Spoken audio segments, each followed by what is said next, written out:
Tolong, pura-pura saja peluk aku supaya aku bisa kabur. Gadis kecil yang putus asa itu berbisik pada orang asing. Tidak tahu bahwa pria itu adalah seorang miliarder yang akan mengubah hidupnya selamanya. Sebelum kita lanjut, tulis di kolom komentar ya, kalian nonton dari mana? Hujan di musim penghujan mengguyur trotoar di pusat kota Jakarta, mengubah dunia menjadi buram abu-abu beton dan lampu mobil yang berkilauan. Aroma aspal basah bercampur dengan asap knalpot bus memenuhi udara. Banyu Wiryawan mengeratkan jaketnya saat keluar dari kantor pengacaranya. Kata-kata itu masih terngiang-ngiang. Penyelesaian asuransi sudah selesai. Semua urusan Dewi sudah beres. 6 bulan. 6 bulan sejak kecelakaan yang merenggut nyawa istrinya. Miliarder teknologi berusia 32 tahun itu berjalan tanpa tujuan. Sepatu kulit mahalnya menginjak genangan air yang bahkan tidak ia coba hindari. Perusahaannya Wiratek praktis berjalan sendiri. Dia telah membangunnya terlalu baik, membuat dirinya sendiri tidak lagi dibutuhkan, sama seperti semua hal lain dalam hidupnya sekarang. Langkah kaki yang tergesa-gesa memecah lamunannya. Sosok kecil menabrak kakinya. Tolong, sebuah suara terengah-engah berbisik mendesak, pura-pura saja peluk aku. Banyu menunduk terkejut. Seorang gadis kecil, mungkin berusia 7 tahun, dengan rambut gelap acak-acakan dan pakaian lusuh menempel padanya. Mata coklatnya membelalak putus asa. Itu dia, sebuah suara kasar berteriak. Sari, kembali ke sini. Gadis kecil itu menatap Banyu dengan permohonan murni. Tolong, sebentar saja. Pura-pura aku ini anak bapak. Sesuatu di mata itu, yang menanggung ketakutan yang terlalu besar untuk seorang anak, membuat Banyu mengambil keputusan. Tanpa berpikir, dia merengkuh gadis kecil yang gemetar itu ke dalam pelukannya. Sari sayang, katanya dengan suara keras, suaranya membawa otoritas bertahun-tahun memimpin ruang rapat. Kamu di sini rupanya. Ayah mencarimu. Dua pria berseragam gelap mendekat, wajah mereka memerah. Banyu mengenali mereka. Petugas keamanan dari Panti Asuhan Harapan, institusi pemerintah yang penuh sesak di Jakarta Selatan. Pak, kata pria yang lebih tinggi dengan terengah-engah, ini salah satu anak panti kami. Dia kabur saat jam bermain. Banyu merasakan tangan kecil Sari mencengkeram jaketnya. Maafmu, tapi Anda salah. Ini putri saya, Sari Wiryawan. Para penjaga itu saling berpandangan tidak yakin. Setelan mahal, postur percaya diri, semuanya menunjukkan seorang pria yang terbiasa dipercaya tanpa pertanyaan. Pak, kami punya catatannya. Apakah Anda meragukan identifikasi saya terhadap putri saya sendiri? Suara Banyu mengandung ketegasan yang cukup untuk membuat mereka mundur. Karena pengacara saya akan sangat tertarik mendengar hal ini. Saat para penjaga itu mundur sambil menggumamkan permintaan maaf, Banyu merasakan cengkeraman Sari melonggar, tapi dia tidak melepaskannya. Dan sesuatu yang dalam di dadanya, yang telah membeku selama berbulan-bulan, mulai retak. Terima kasih, bisiknya. Banyu menatap gadis kecil pemberani ini yang tersandung ke dalam hidupnya tepat pada saat dia bertanya-tanya apakah dia masih punya alasan untuk melanjutkan hidup. Sama-sama, Sari, tapi sepertinya kita perlu bicara. Saat hujan terus turun, tak satu pun dari mereka menyadari bahwa pelukan putus asa ini akan menyelamatkan mereka berdua. Tapi pertama-tama, mereka harus selamat dari apa yang akan datang. Karena melarikan diri dari Panti Asuhan Harapan hanyalah awal dari masalah Sari. Banyu memandu Sari melewati lobi hotel, sadar akan tatapan penuh rasa ingin tahu. Sepatu ketsnya yang usang berdecit di atas lantai marmer yang bersih. Kontras antara pakaian compang-campingnya dan kemewahan di sekelilingnya tampak begitu mencolok. Pak Wiryawan, petugas hotel menyambut dengan hormat. Di dalam lift, Sari akhirnya memecah kesunyian. Kenapa Bapak menolongku? Banyu menatap bayangannya di pintu yang mengkilap. Meskipun ketakutan dan kelelahan, dagunya tetap menunjukkan kekeras-kepalaan yang mengingatkannya pada Dewi. Mendiang istrinya memiliki tekad kuat yang sama. Kenapa kamu kabur? Mereka mau memisahkanku dari Budi. Bisiknya, tangan mungilnya mengepal. Umurnya baru 5 tahun. Dia tidak akan bertahan di sana tanpaku. Dia mimpi buruk setiap malam dan tidak mau makan kalau aku tidak ada di dekatnya. Suite Banyu adalah bukti kesuksesannya. Jendela dari lantai ke langit-langit dengan pemandangan kota, perabotan impor yang sangat mahal. Karya seni bernilai miliaran. Sari berdiri terpaku kewalahan. Siapa Budi? Banyu bertanya dengan lembut. Adikku, kami sudah bersama di Panti Harapan selama 2 tahun sejak... Dia berhenti. Tangannya saling meremas cemas. Mereka bilang ada keluarga yang mau mengadopsinya, tapi tidak mau aku. Umur 7 tahun sudah terlalu tua. Tidak ada yang mau anak yang terlalu banyak bertanya. Dada Banyu terasa sesak. Dan kamu yang merawatnya. Faristisi kainisinri opafilstati akhiram harus ada yang melakukannya. Dia sering mimpi buruk tentang kebakaran itu, tentang ayah dan ibu. Dia takut kalau anak-anak yang lebih besar jahat padanya. Suaranya pecah. Aku tidak bisa membiarkan mereka mengambilnya. Hanya dia yang kumiliki. Untuk pertama kalinya dalam beberapa bulan, Banyu merasakan tujuan yang tulus. Sari, bagaimana jika kita bisa menemukan solusi yang membuat kalian tetap bersama selamanya? Matanya membelalak dengan harapan yang begitu murni hingga hampir membuat hatinya hancur. Bapak mau melakukan itu? Tapi Bapak bahkan tidak kenal kami. Aku akan mencoba dengan segenap kemampuanku. Tapi pertama, kamu harus makan dan istirahat. Besok kita akan menyelamatkan adikmu. Saat Sari akhirnya bersantai di atas bantal mewah, Banyu menyadari bahwa untuk pertama kalinya sejak kematian Dewi, dia memiliki sesuatu yang layak diperjuangkan. Keesokan paginya, Banyu duduk di hadapan pengacaranya, Rahmat Santoso, yang kantornya dengan pemandangan Jakarta memancarkan aura mahoni dan kekuasaan. Coba saya pahami, kata Rahmat perlahan, membersihkan kacamatanya dengan gugup.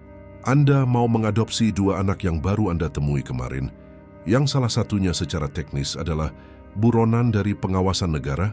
Osikori, Sari bukan buronan. Dia gadis kecil yang ketakutan, melindungi adiknya dari sistem yang telah mengecewakan mereka berdua. Rahmat bersandar, menatap kliennya. Banyu, saya mengerti Anda masih dalam proses berduka atas kepergian Dewi, tapi mengurus anak-anak yang trauma bukanlah terapi. Ini tidak ada hubungannya dengan duka, sela Banyu, meskipun keduanya tahu itu tidak sepenuhnya benar. Anak-anak ini butuh bantuan. Saya punya sumber daya tak terbatas, rumah yang stabil dan waktu. Negara tidak akan melihatnya seperti itu.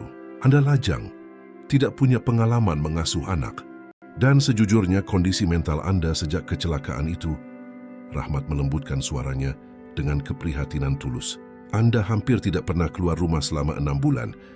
Asisten Anda menerima telepon dari investor yang khawatir setiap minggu. Banyu berdiri tiba-tiba. Saya berfungsi membuat keputusan, mengelola tanggung jawab. Anda bertahan hidup bukan hidup. Ada perbedaannya. Suara itu membawa persahabatan puluhan tahun. Proses adopsi bisa memakan waktu bertahun-tahun. Kembali ke hotel, Banyu menemukan Sari meringkuk di dekat jendela. Bagaimana? Akan rumit. Sistemnya tidak dirancang untuk ini. Ada prosedur masa tunggu. Sari mengangguk dengan bijak dan pasrah. Tidak apa-apa. Bapak sudah mencoba. Sari, lihat aku. Dia menunggu sampai mata mereka bertemu. Aku bilang rumit bukan tidak mungkin. Aku tidak mudah menyerah. Tanyakan saja pada siapapun yang pernah mencoba bersaing dengan Wiratek. Untuk pertama kalinya Sari tersenyum. Benar-benar tersenyum. Apa yang kita lakukan sekarang? Gimana sekarang kita akan menemui Budi secara resmi? Gimana sekarang maka menggunakan semua koneksiku? Malam ini aku ingin tahu persis apa yang kita hadapi. Sari melingkarkan lengan kurusnya di sekelilingnya. Banyu merasakan sesuatu yang terlupakan. Harapan bercampur dengan tekad dan kesadaran yang menakutkan bahwa dia akhirnya memiliki sesuatu yang layak diperjuangkan lagi. Panti asuhan, Harapan berdiri seperti benteng beton di kawasan Jakarta Selatan yang terabaikan. Jendela-jendela sempit berteralis, pagar bermahkotakan kawat berduri, lebih mirip penjara daripada rumah bagi anak-anak. Tesla hitam Banyu tampak sangat tidak pada tempatnya, di tempat parkir yang berlubang. "Aku tidak mau kembali," bisik Sari, menggenggam tangan Banyu erat. Baunya seperti disinfektan dan kesedihan. "Dindingnya selalu dingin. Kamu tidak akan tinggal. Kita hanya mengunjungi Budi. Ingat, kepala panti Ibu Ratna adalah seorang wanita keras berusia 50-an yang memandang Banyu dengan kecurigaan mendalam. Kantornya yang sederhana hanya berisi poster-poster motivasi tentang disiplin dan sebuah tanaman layu. "Pak Wiryawan, saya menghargai minat Anda yang tiba-tiba," kata Ratna. "Sama sekali tidak menghargai." Tetapi Sari tidak tersedia untuk penempatan. Dia menunjukkan masalah perilaku yang serius. "Masalah seperti apa?" melarikan diri, menentang otoritas, tidak mampu mengikuti aturan. Dia mengganggu kesempatan anak-anak lain. Nadanya tajam, menunjukkan ketidaksukaan tulus pada seorang anak berusia 7 tahun. Dia mempertanyakan keputusan, meremehkan staf. Banyu merasakan Sari menyusut di sisinya, mencoba menjadi tidak terlihat. Dia berumur 7 tahun. Usia tidak bisa menjadi alasan untuk perilaku merusak. Adiknya Budin bagaimanapun adalah kandidat yang sangat baik, berperilaku baik, mudah beradaptasi. Beberapa keluarga telah menunjukkan minat yang kuat. Mereka dibawa menyusuri koridor yang dipenuhi poster-poster ironis mengingat keputusasaan tempat itu. Anak-anak dari berbagai usia duduk di ruang umum yang suram. Wajah mereka kosong dengan kehampaan khas yang Banyu kenali dari bulan-bulan terakhirnya sendiri. Kemudian Sari melepaskan diri dan berlari. Seorang anak laki-laki kecil dengan rambut kecoklatan dan mata coklat yang sama menerjang ke dalam pelukannya. Memeluknya seolah-olah dia adalah oksigen. Anak kecil itu terisak-isak, tubuh kurusnya bergetar. Sari, mereka bilang kamu pergi selamanya. Suara paniknya melengking. Aku tidak makan kemarin dan kemarin lusa. Ibu pengasuh bilang kamu ditabrak mobil. Nah, aku di sini, sayang.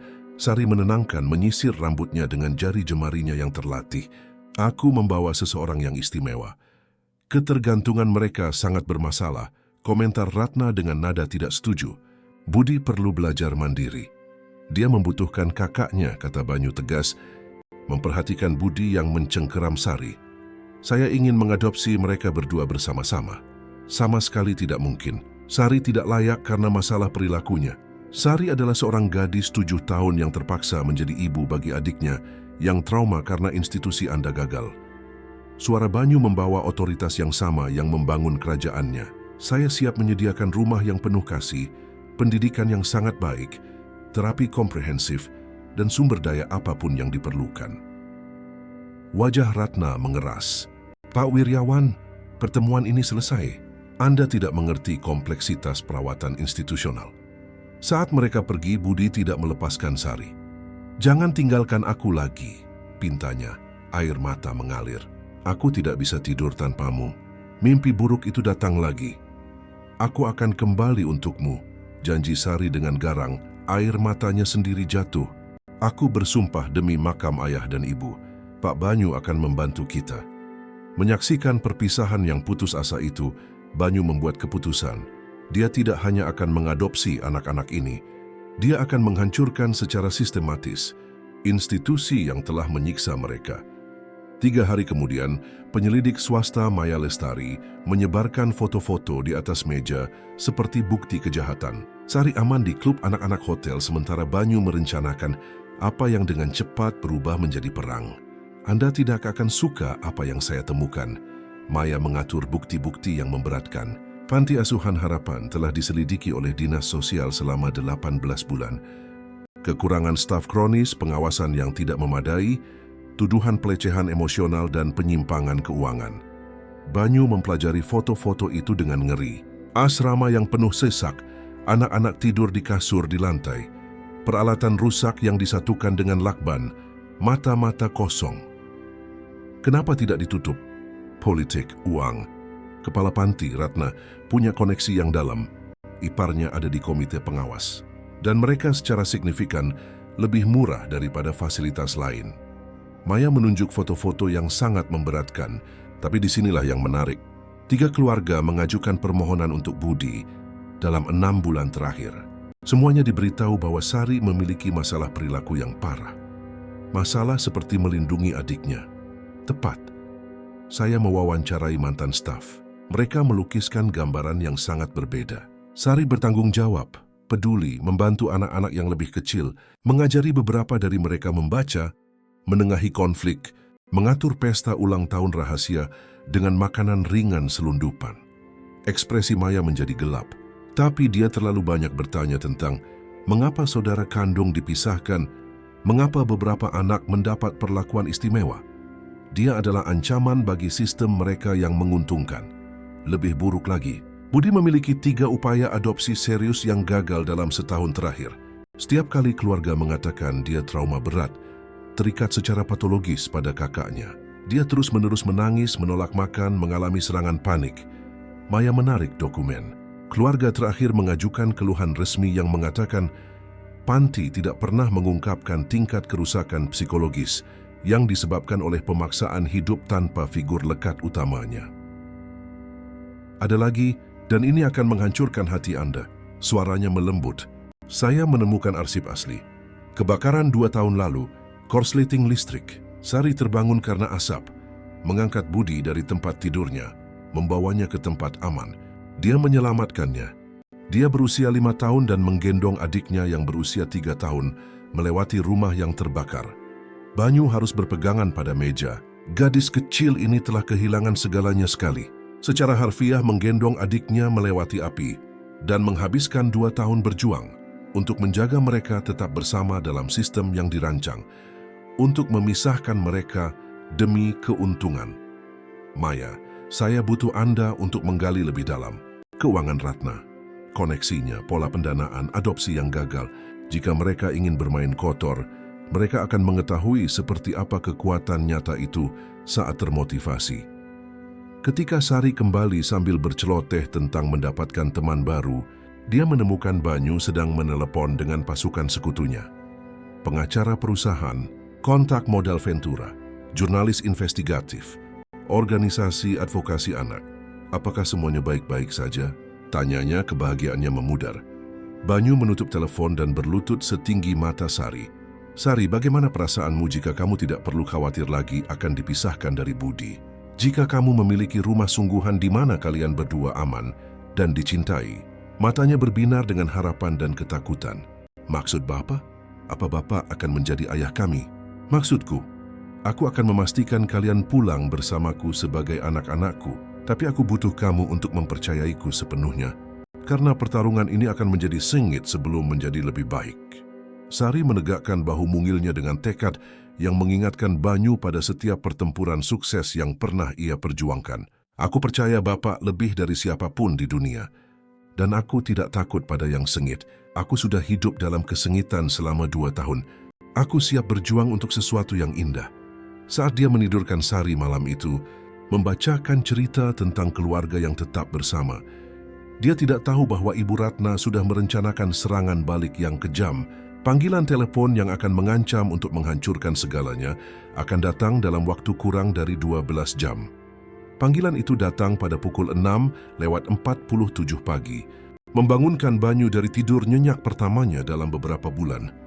Pak Wiryawan, suara itu resmi, dingin. Saya Detektif Santi dari Polda Metro Jaya. Kami perlu berbicara dengan Anda tentang Sari dan Budi. Darah Banyu seolah membeku. Anak di bawah umur yang Anda tampung secara ilegal. Kami meminta Anda segera datang untuk diinterogasi atas tuduhan penculikan, campur tangan dalam perwalian hukum, dan membahayakan anak. 1 jam kemudian, Banyu duduk di ruang interogasi steril yang berbau pembersih dan keputusasaan. Sari menempel di sisinya, menatap Detektif Santi dan seorang wanita yang diperkenalkan sebagai Ibu Citra dari Dinas Perlindungan Anak. Pak Wiryawan, Santi memulai sambil melihat berkas tebal. Anda dalam masalah serius, mengganggu perwalian hukum, menampung anak di bawah umur yang melarikan diri, berpotensi penculikan, yang bisa membuat Anda dipenjara puluhan tahun. Saya membantu seorang anak ketakutan yang meminta perlindungan. Anda membantu anak di bawah umur menghindari otoritas hukum, sela Ibu Citra dengan lembut. Sari dilaporkan hilang selama 4 hari. Selama waktu ini, Budi telah ditempatkan di keluarga angkat yang disetujui. Sari terkesiap, tubuhnya menegang. Tidak, kalian tidak boleh mengambil Budi. Aku janji akan kembali. Sari, suara Ibu Citra berubah menjadi nada merendahkan yang membuat kulit Banyu merinding. Kadang-kadang janji tidak bisa ditepati. Budi sekarang berada di rumah yang stabil, dengan orang-orang yang bisa memberikan perawatan yang layak, tanpa beban hubungan kakak adik yang tidak stabil. Saya memberikan perawatan yang layak. Suara Sari pecah. Saya sudah merawatnya sejak dia berumur 3 tahun. Saya menyelamatkannya dari kebakaran. Dia tidak akan makan atau tidur tanpaku. Banyu merasakan amarah mendidih seperti logam cair. Di mana tepatnya Budi sekarang? Ibu Citra bertukar pandang penuh arti dengan Santi. Informasi itu rahasia. Tapi saya bisa jamin dia menerima perawatan yang sangat baik dari keluarga yang berpengalaman dalam trauma anak. Keluarga apa? Kualifikasi apa? Sudah berapa lama disetujui? Pak Wiryawan. Santi mencondongkan tubuh dengan mengintimidasi. Kekhawatiran Anda seharusnya adalah menghindari tuduhan serius yang bisa menghancurkan hidup dan kerajaan bisnis Anda. Kami siap memberikan keringanan jika Anda bekerja sama sepenuhnya dan segera mengembalikan Sari. Yeksi ikait. Banyu menatap Sari yang berusaha begitu keras untuk berani. Tinjunya terkepal hingga buku-buku jarinya memutih. Air mata mengalir tanpa suara. Segala sesuatu dalam dirinya memberontak untuk menyerahkan anak ini kepada orang-orang yang melihatnya sebagai masalah yang harus disingkirkan. Saya ingin berbicara dengan pengacara saya, segera menyeret ini dengan manuver hukum. Hanya akan membuat Sari semakin trauma, kata Ibu Citra dengan kelembutan yang licin. Reintegrasi kemana? Sistem yang secara sistematis gagal sejak dia masuk. Topeng Ibu Citra terlepas, memperlihatkan sesuatu yang buruk. Sistem ini bekerja untuk anak-anak yang mau bekerja sama. Sari telah menunjukkan ketidakmampuan untuk beradaptasi. Sari telah menunjukkan keberanian melindungi adiknya di lingkungan yang mencoba menghancurkan ikatan mereka demi kenyamanan finansial. Pak Wiryawan, Santi menjadi tajam. Anda punya 10 menit untuk memutuskan bekerja sama sekarang. Dan kami akan menganggap ini kesalahpahaman. Terus menghalangi dan Anda akan ditangkap karena berbagai kejahatan. Banyu merasakan jebakan itu menutup seperti sangkar baja. Tetapi ketika Sari menatapnya dengan kepercayaan mutlak bersinar di matanya. Kepercayaan yang mengatakan bahwa dialah satu-satunya orang dewasa yang pernah berjuang untuknya. Dia menyadari sesuatu yang mengubah permainan. Dia tidak berjuang untuk hak asuh, dia berjuang untuk keadilan. Dan dia memiliki sumber daya yang tak terbayangkan. Detektif Santi, kata Banyu dengan ketenangan yang mematikan, sebelum kita melanjutkan, saya ingin secara resmi melaporkan berbagai kejahatan. Pelecehan anak sistematis, penyiksaan psikologis yang disengaja, konspirasi untuk memisahkan saudara kandung demi keuntungan finansial, dan penipuan dalam prosedur adopsi. Dan saya punya bukti yang komprehensif. Ibu Citra tampak pucat. Pak Wiryawan, Anda membuat tuduhan tak berdasar yang merupakan pencemaran nama baik. Benar, karena saya pikir Kejaksaan Agung akan sangat tertarik dengan penyelidikan Maya Lestari tentang penyimpangan keuangan, panti asuhan harapan, pola sabotase adopsi yang terdokumentasi, dan pelecehan sistematis terhadap mereka yang rentan. Saat orang-orang dewasa itu saling menatap dalam keheningan yang tegang, Sari membisikkan sesuatu yang menghentikan semua orang. Budi tidak bersama keluarga angkat, kan? Dia masih di panti harapan, di ruang hukuman tempat mereka menaruh anak-anak yang terlalu banyak menangis. Keheningan itu memberitahu Banyu semua yang perlu dia ketahui. Perang baru saja dimulai. Tapi Sari baru saja mengungkapkan bahwa dia tahu lebih banyak tentang rahasia kelam institusi itu daripada yang disadari siapapun. Rahasia yang bisa meruntuhkan seluruh sistem korup itu. Dalam 2 jam, Banyu telah memobilisasi tim yang mengesankan. Apartemen mewahnya telah berubah menjadi ruang perang dengan laptop, dokumen hukum, dan jalur langsung ke jurnalis investigatif Fitriani dari Suara Indonesia. Sari, kata Banyu lembut, berlutut di sampingnya. Aku butuh kamu menceritakan semua tentang ruang hukuman ini. Bisakah kamu melakukannya untuk Budi? Mata Sari merah, tetapi suaranya tegas dengan kearifan mengerikan dari seorang anak yang telah melihat terlalu banyak. Itu di ruang bawah tanah, setelah ruang cuci tempat kami disuruh bekerja. Ibu Ratna menempatkan anak-anak di sana saat mereka nakal. Nakal itu artinya menangisi keluarga, atau bertanya kenapa tidak boleh menelepon kerabat. Dia menyeka hidungnya dengan lengan bajunya. Tidak ada jendela, hanya kasur dan ember. 1 kali makan sehari, sambil merenungkan perilakumu. Tangan Banyu mengepal. Berapa lama mereka di sana? Tergantung seberapa menyesal kamu bersikap. Agus di sana selama 5 hari bulan lalu karena dia tidak berhenti bertanya tentang neneknya. Ketika dia keluar, dia tidak bicara selama berminggu-minggu. Suaranya turun menjadi bisikan. Budi sudah 3 kali di sana sebelum aku belajar cara menghentikan mereka. Itulah kenapa aku harus bertanya dan membuat masalah, agar perhatian mereka tertuju padaku, bukan padanya. Fitriani mendongak dari laptopnya, wajahnya pucat. "Banyu, jika ini benar, kita sedang membicarakan pelecehan sistematis dalam skala yang bisa meruntuhkan seluruh sistem pengawasan. Ini bukan kelalaian, ini penyiksaan." Ponselnya bergetar dengan pesan dari Maya. "Darurat. Aku menemukan Budi. Datang sekarang. Bawa bantuan."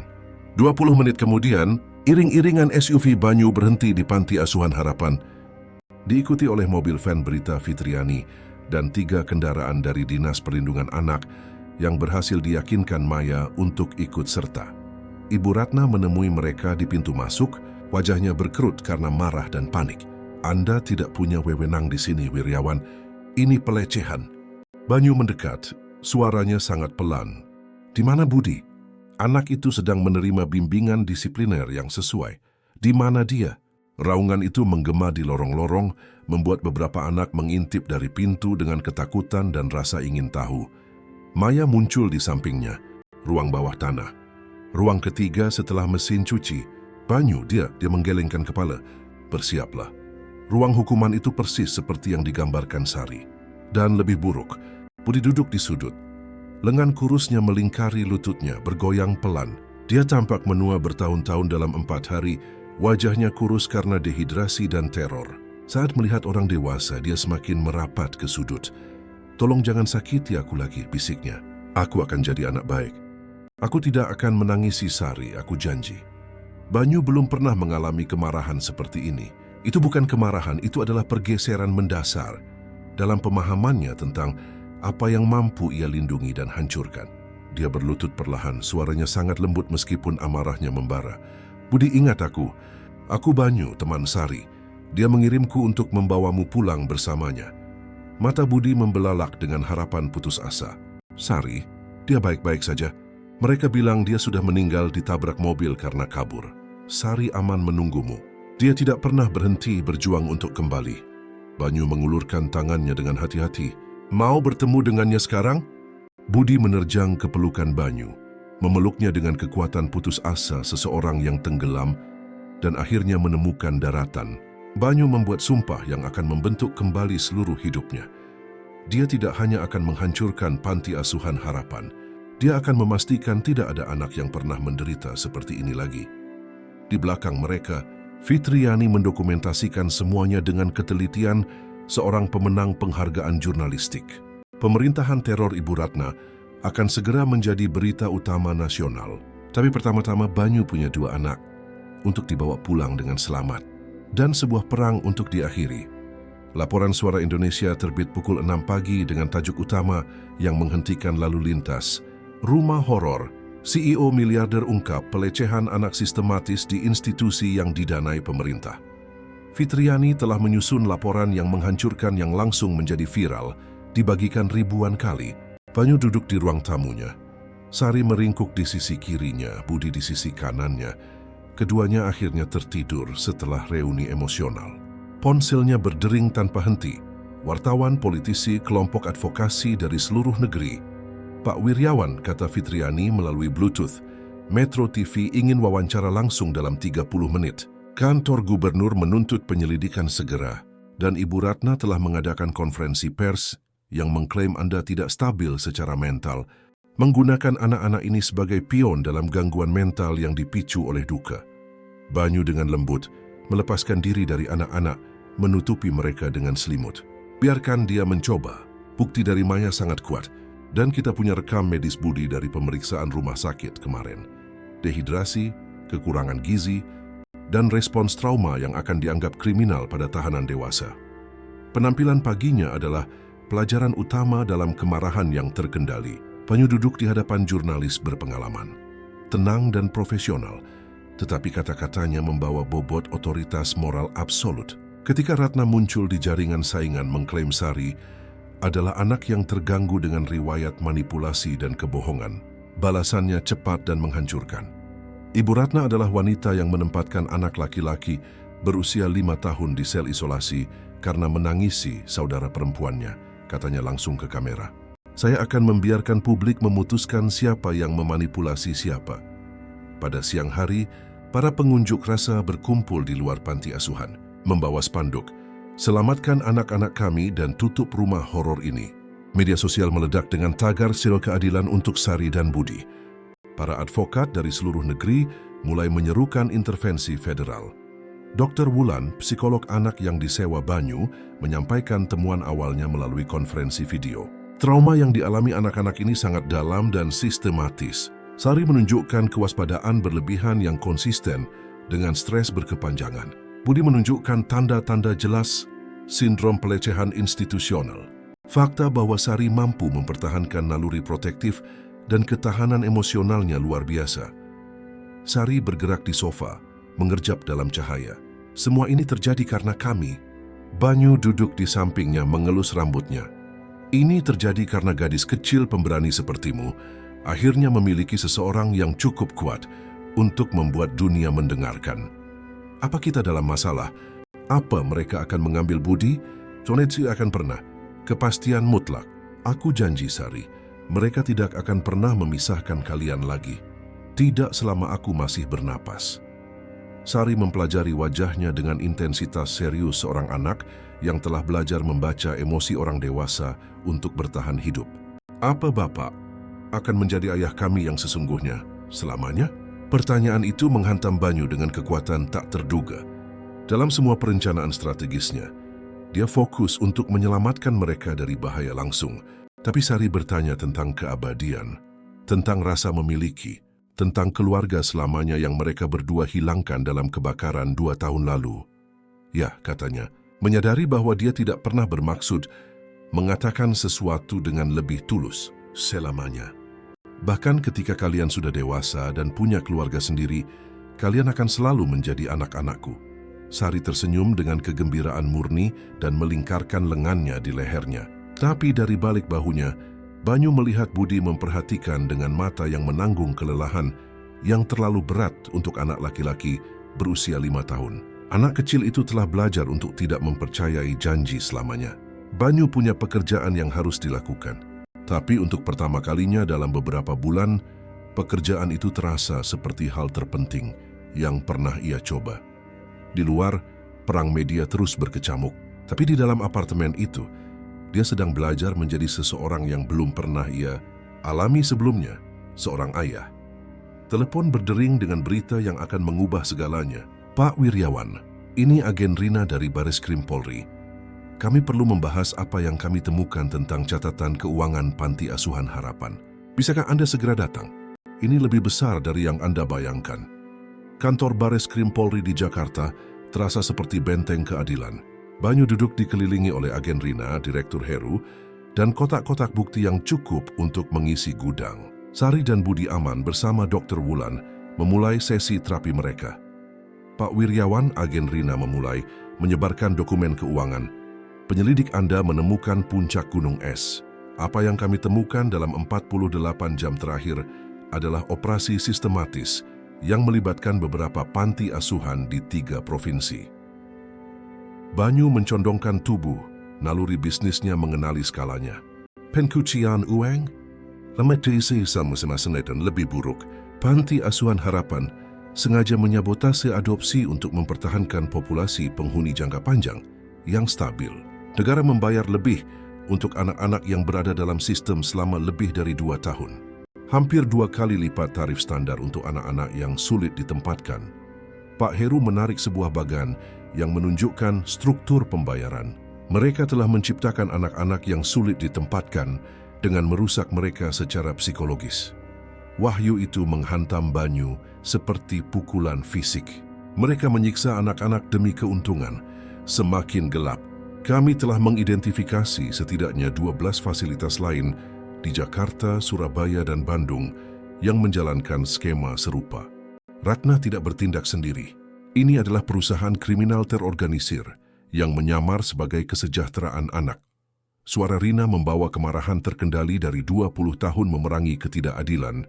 Sari dan Budi, Anda bukan korban. Mereka adalah pusat keuntungan. 2 anak menghasilkan sekitar puluhan juta rupiah per bulan dalam pendanaan negara dengan pengawasan minimal. Banyu harus mencengkeram meja untuk menjaga ketenangannya.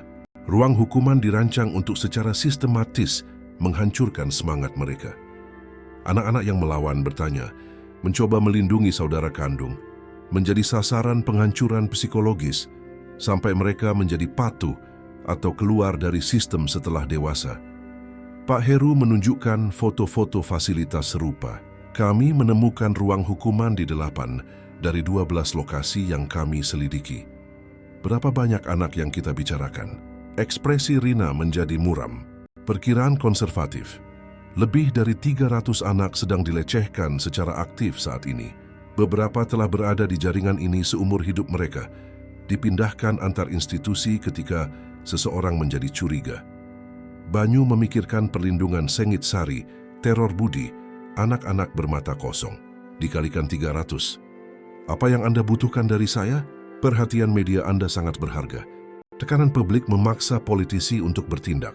Ya, tapi kami membutuhkan sumber daya Anda untuk sesuatu yang lebih besar. Pak Heru mencondongkan tubuh dengan intens. Kami merencanakan penggerebekan terkoordinasi di semua 12 fasilitas secara bersamaan.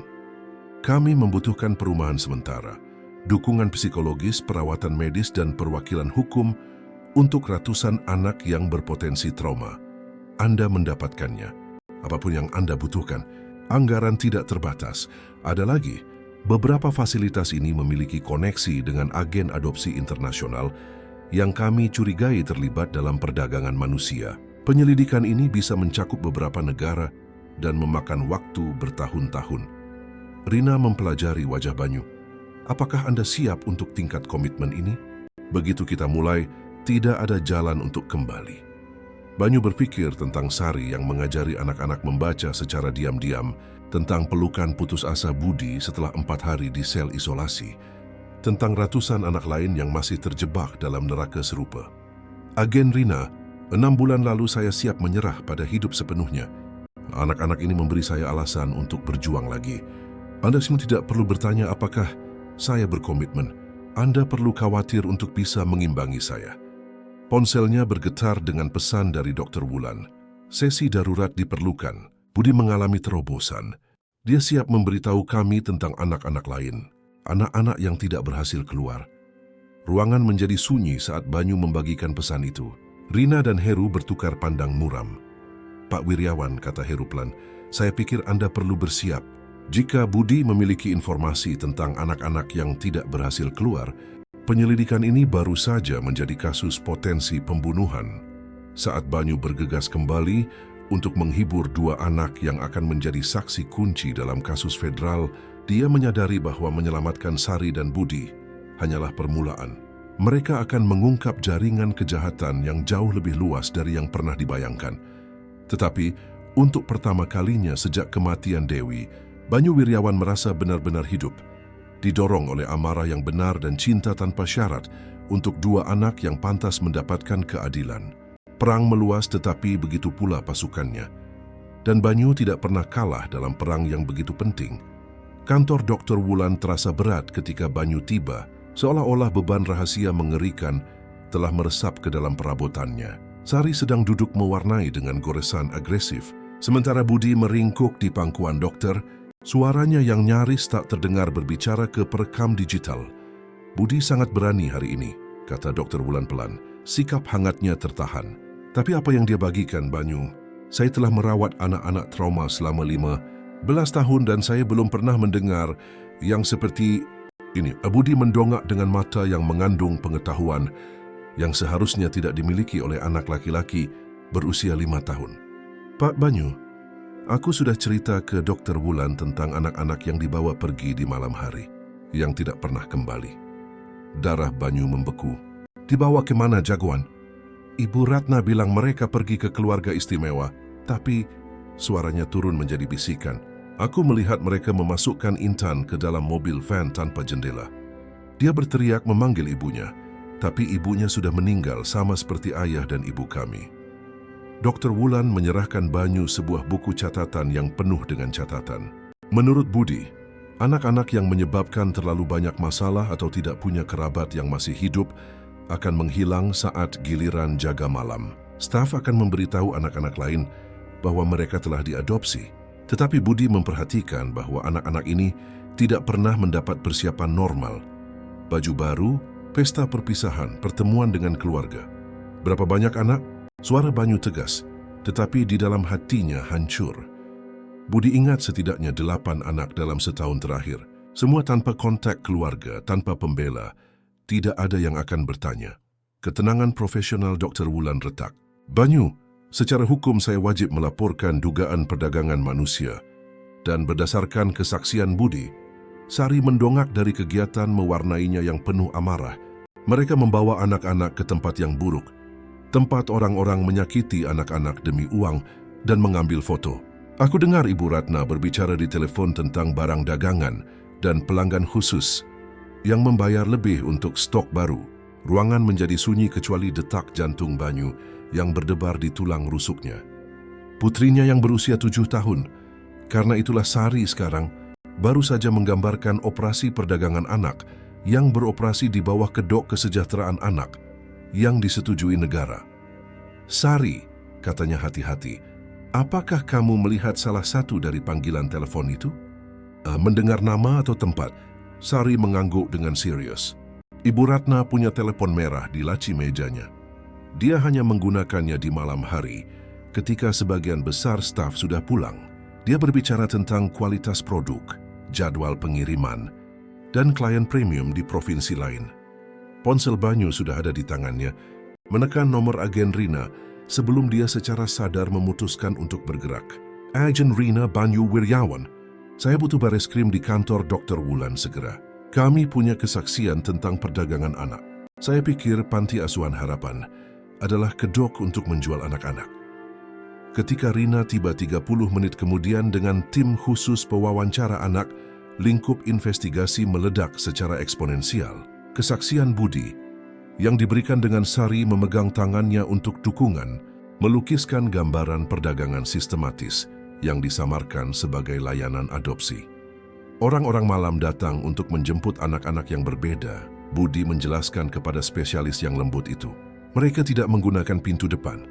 Mereka datang melalui ruang bawah tanah, tempat ruang hukuman berada. Ibu Ratna akan membawa anak-anak itu dan mengatakan mereka akan bertemu keluarga baru mereka. Tapi orang-orang itu tidak baik seperti keluarga. Mereka menakutkan dan membawa kamera. Rahang Rina mengeras karena amarah profesional. Budi, kamu sangat berani. Bisakah kamu mengingat sesuatu tentang orang-orang itu? Saya tidak apa penampilan Firza atau apa yang tidak katakan. Seorang pria punya tato ular di lehernya. Dia bilang ke Ibu Ratna bahwa Intan adalah barang dagangan yang sempurna karena dia kecil dan sudah dilatih dengan benar. Pengulangan klinis dari bahasa yang begitu mengerikan dari mulut. Seorang anak laki-laki berusia 5 tahun membuat semua orang ngeri. Ibu Ratna memberinya uang dan dia memberi Ibu Ratna uang. Lalu mereka membawa Intan pergi dengan mobil van. Dr. Wulan harus meninggalkan ruangan untuk menenangkan diri. Banyu merangkul kedua anak itu. Suaranya garang dengan cinta protektif. Sari, Budi, aku mau kalian dengarkan baik-baik. Kalian tidak akan pernah kembali ke tempat itu. Kalian aman sekarang dan kalian adalah anak-anakku selamanya. Kalian mengerti? Sari menekan wajahnya ke dadanya. Apa Bapak akan menghentikan mereka menyakiti anak-anak lain seperti mereka menyakiti kami? Cemenu, kata Banyu dengan kepastian mutlak. Kita akan menghentikan mereka. Kita akan menyelamatkan setiap anak yang bisa kita temukan dan memastikan orang-orang jahat itu tidak pernah menyakiti siapapun. Lagi, saat Rina mengordinasikan respons federal yang melibatkan berbagai lembaga di 6 provinsi, Banyu menyadari bahwa perangnya melawan Panti Asuhan Harapan baru saja menjadi sesuatu yang jauh lebih besar. Pertempuran melawan jaringan monster yang membeli dan menjual anak-anak demi keuntungan. Tetapi dia juga menyadari sesuatu yang lain. Sari dan Budi tidak hanya selamat dari kejahatan ini. Mereka telah mengumpulkan informasi intelijen yang bisa menghancurkannya sepenuhnya. Anak-anaknya yang berani dan cerdas akan membantu menyelamatkan ratusan anak lainnya. Konfrontasi terakhir akan jauh lebih menghancurkan daripada yang bisa dibayangkan oleh Ratna. Penggerebekan federal dimulai tepat pada pukul 4:47 pagi di 6 provinsi. Tim Bareskrim secara serentak menyerbu 12 fasilitas. Banyu mengawasi dari pusat komando yang didirikan di apartemennya. Beberapa layar menampilkan siaran langsung, sementara Sari dan Budi tidur nyenyak di kamar mereka. Akhirnya aman di bawah perlindungan federal 24 jam. Panti Harapan sudah diamankan, suara Rina terdengar. Ratna ditahan. Kami menemukan telepon merah yang dijelaskan Sari bersama dengan catatan keuangan yang membuat anggaran negara terlihat sederhana.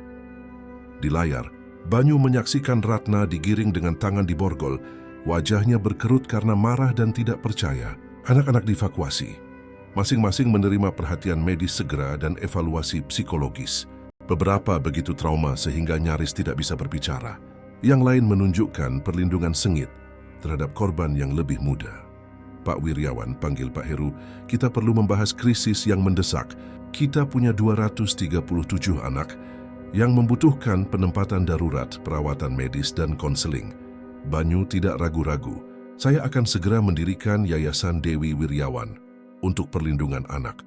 Kami akan menangani perumahan, perawatan medis, dukungan psikologis, dan advokasi hukum untuk setiap anak yang kita selamatkan. Anggaran tidak terbatas. Asistennya Rina mendongak dari laptopnya berkoordinasi dengan kontraktor dan spesialis. Pak, saya sudah mendapatkan 3 hotel yang menyediakan akomodasi aman. RS Harapan Bunda sedang menyiapkan unit trauma khusus. Dr. Wulan telah mengumpulkan tim yang terdiri dari 40 psikolog yang bisa berada di sini besok pagi. Fitriani dengan akses eksklusif untuk mendokumentasikan penggerebekan mendekat dengan tim kameranya. Banyu, rekaman ini akan mengubah undang-undang kesejahteraan anak selamanya. Tapi saya harus bertanya, bagaimana Sari dan Budi menghadapi berada di pusat sesuatu yang begitu besar? Banyu melirik ke kamar tempat anak-anaknya tidur. Mereka luar biasa tangguh, tapi masih memproses trauma mereka sendiri. Sari bertanya apakah dia bisa membantu menghibur anak-anak lain yang diselamatkan, karena dia tahu betapa menakutkannya sendirian. Budi menggambar semua anak yang dia ingat dan bertanya apakah mereka aman sekarang. Dan bagaimana Anda menghadapi menjadi seorang ayah di tengah penyelidikan federal? Untuk pertama kalinya dalam beberapa jam, Banyu tersenyum tulus. 6 bulan lalu saya pikir hidup saya sudah berakhir. Sekarang saya punya 2 anak luar biasa yang mengajari saya bahwa cinta dan keluarga bukan tentang biologi. Ini tentang memilih untuk saling melindungi. Tidak peduli apapun. Sari dan Budi memilih saya sama seperti saya memilih mereka. Dr. Wulan muncul dari telekonferensi. Banyu, kami melihat pola pada semua anak yang mengkonfirmasi kesaksian Budi. Pengkondisian psikologis sistematis, trauma yang disengaja untuk membuat anak patuh, dan bukti persiapan untuk diperdagangkan kepada klien di berbagai negara. Suara Rina terdengar melalui komunikator. Kami mendapat identifikasi positif dari 12 anak hilang yang diingat Budi. Mereka hidup, aman, dan sedang dipertemukan kembali dengan kerabat jika memungkinkan. Intan, gadis yang disebutkan Budi, berada dalam tahanan perlindungan dan bertanya tentang anak laki-laki yang mengingat namanya. Banyu merasakan air mata yang tidak disadarinya telah ia tahan.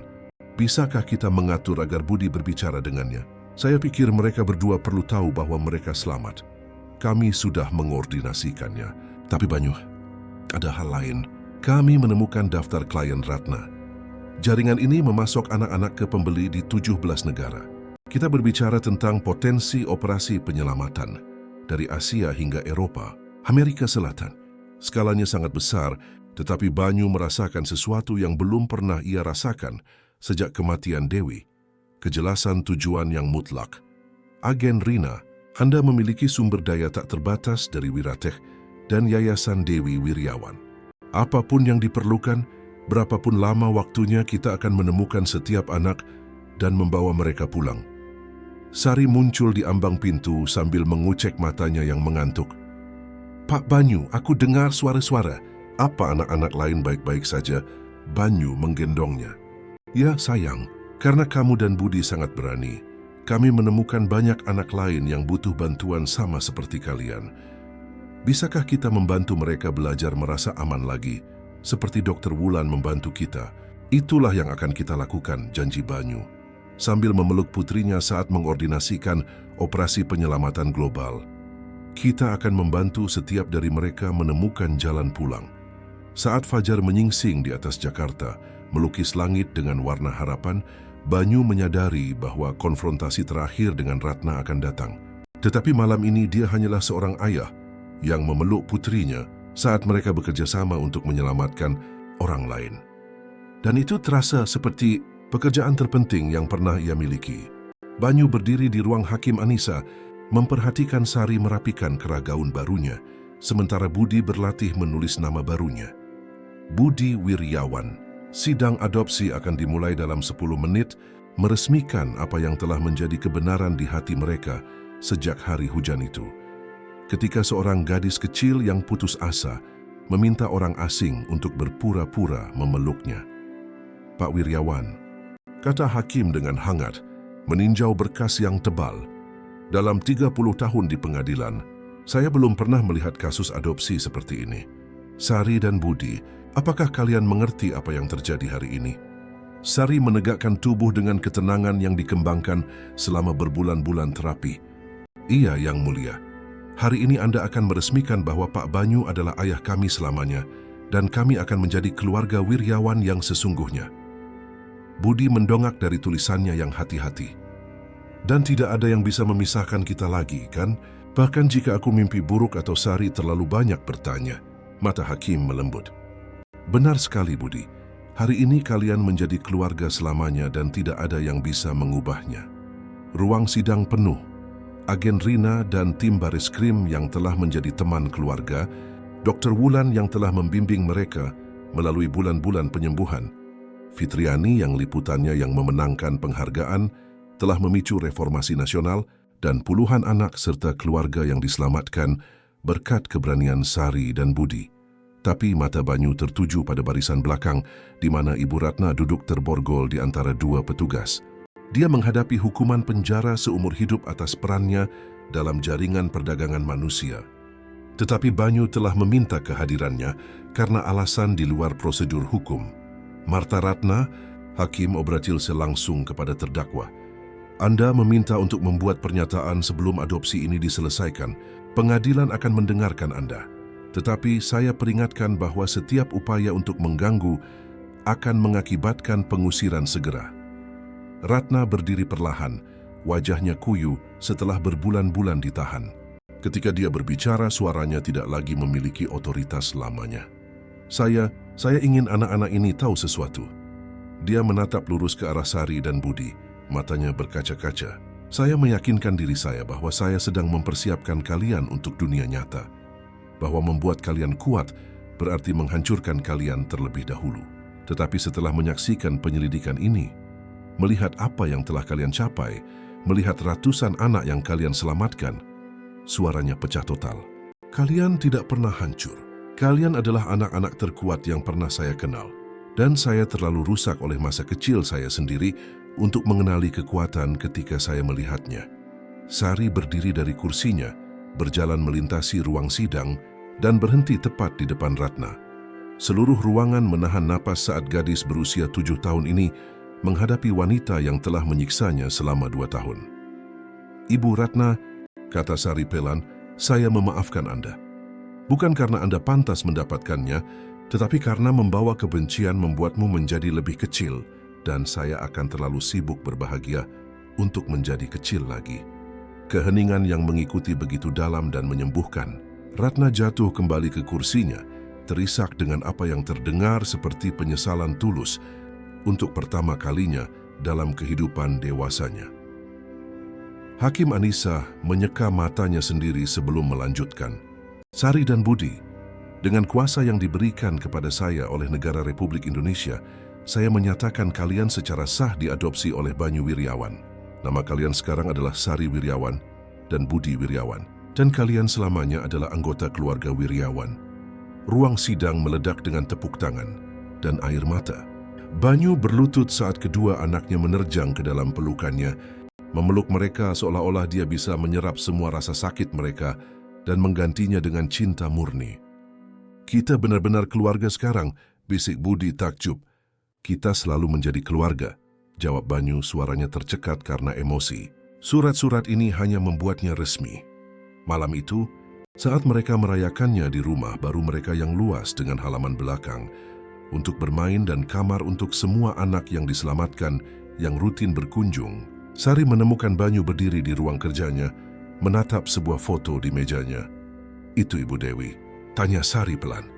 Banyu mengangguk, mengangkatnya ke pangkuannya. "Iya, sayang. Aku rasa dia akan sangat menyayangi kalian. Apa Ibu Dewi sedih karena kita sekarang jadi anak ayah, bukan bayi-bayinya?" Banyu mempertimbangkan pertanyaan itu dengan keseriusan yang pantas. "Sari, ayah pikir Ibu Dewi mengirim kalian kepadaku hari itu saat kalian butuh bantuan. Ayah pikir dia tahu bahwa ayah perlu belajar untuk mencintai lagi dan kalian butuh seseorang untuk memperjuangkan kalian. Ayah pikir dia sedang menjaga kita bertiga dan tersenyum." Sari mempelajari foto itu dengan penuh pertimbangan. Dia terlihat baik, seperti tipe ibu yang ingin suaminya menyelamatkan anak-anak yang perlu diselamatkan. Memang seperti itulah dia. Budi muncul di ambang pintu sambil menyeret selimut kesayangannya. "Ayah Banyu mau bacakan cerita tentang keluarga yang saling menyelamatkan." Itu telah menjadi ritual malam mereka.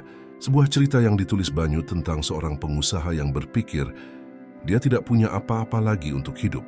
Sampai dua anak pemberani menunjukkan kepadanya bahwa cinta berlipat ganda saat kau membagikannya. Saat mereka duduk di sudut baca yang telah dibangun Banyu, dikelilingi oleh cahaya lembut lampu dan keamanan rumah, Banyu merenungkan betapa banyak yang telah berubah sejak hari hujan di bulan Oktober itu. Yayasan Dewi Wirjawan telah menyelamatkan lebih dari 800 anak secara global, mereformasi undang-undang kesejahteraan anak di 12 provinsi, dan menyediakan layanan penyembuhan bagi ribuan keluarga. Sari telah memulai kelompok dukungan untuk anak-anak yang diselamatkan, mengajari mereka keberanian yang ia pelajari saat melindungi Budi.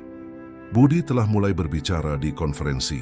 Kearifan polosnya membantu orang dewasa memahami perspektif anak-anak yang rentan. Tetapi, transformasi terbesar adalah Banyu sendiri. Pria kosong dan berduka yang berkeliaran di jalanan Jakarta, mencari alasan untuk terus hidup, telah menjadi seorang ayah, seorang advokat, dan seorang pejuang keadilan. Semua karena seorang gadis kecil berusia 7 tahun memintanya untuk berpura-pura memeluknya. "Ayah," kata Sari saat dia menyelesaikan ceritanya, "menurut ayah, apa ada anak-anak lain di luar sana yang butuh keluarga seperti kami butuh ayah?" "Ayah yakin begitu sayang. Kenapa bertanya?" Sari dan Budi bertukar pandang. Yang Banyu tahu berarti mereka merencanakan sesuatu yang luar biasa dan mungkin mahal. "Begini," kata Sari hati-hati, "aku dan Budi berpikir kalau rumah ini cukup besar, dan kami kenal banyak anak yang butuh rumah, dan kami cukup pandai menjadi kakak." Banyu menatap anak-anaknya yang luar biasa, para penyintas yang menjadi penyembuh, korban yang menjadi pahlawan, anak-anak yang hancur yang mengajarinya untuk menjadi utuh kembali. "Apakah kalian menyarankan kita memperluas keluarga Wirjawan?" "Hanya jika ayah mau," kata Budi cepat. "Kami tahu kami mungkin sudah cukup merepotkan." Banyu menarik kedua anaknya mendekat, diliputi oleh kapasitas mereka untuk mencintai setelah semua yang mereka alami. "Sari Wirjawan dan Budi Wirjawan, kalian tidak pernah merepotkan. Kalian adalah hadiah terbesar yang pernah ayah terima. Dan jika kalian ingin berbagi keluarga kita dengan anak-anak lain yang membutuhkan cinta, maka itulah yang akan kita lakukan." Saat guntur bergemuruh di luar rumah mereka yang hangat dan aman, Banyu teringat malam badai lain, ketika sebuah pelukan putus asa telah mengubah 3 kehidupan selamanya. Sekarang, dikelilingi oleh tawa anak-anaknya dan berencana membuka hati mereka untuk lebih banyak lagi anak yang membutuhkan keluarga, dia mengerti bahwa cinta bukanlah sesuatu yang habis saat kau membagikannya. Cinta adalah sesuatu yang tumbuh lebih kuat setiap kali engkau memilih untuk membagikannya. Dan keluarga Wirjawan baru saja memulai. Gimana? Kalian ikut terharu juga? Kasih like ya biar lebih banyak orang yang tahu kisah luar biasa ini. Mau cerita-cerita lain yang menyentuh hati? Jangan lupa subscribe dan nyalakan loncengnya. Sekarang kami mau dengar dari kalian. Apa kalian pernah melihat seorang anak menunjukkan keberanian yang diremehkan orang dewasa? Ceritakan pengalamanmu di kolom komentar. Bagikan video ini ke teman-temanmu yang butuh sedikit harapan. Sampai jumpa di cerita berikutnya.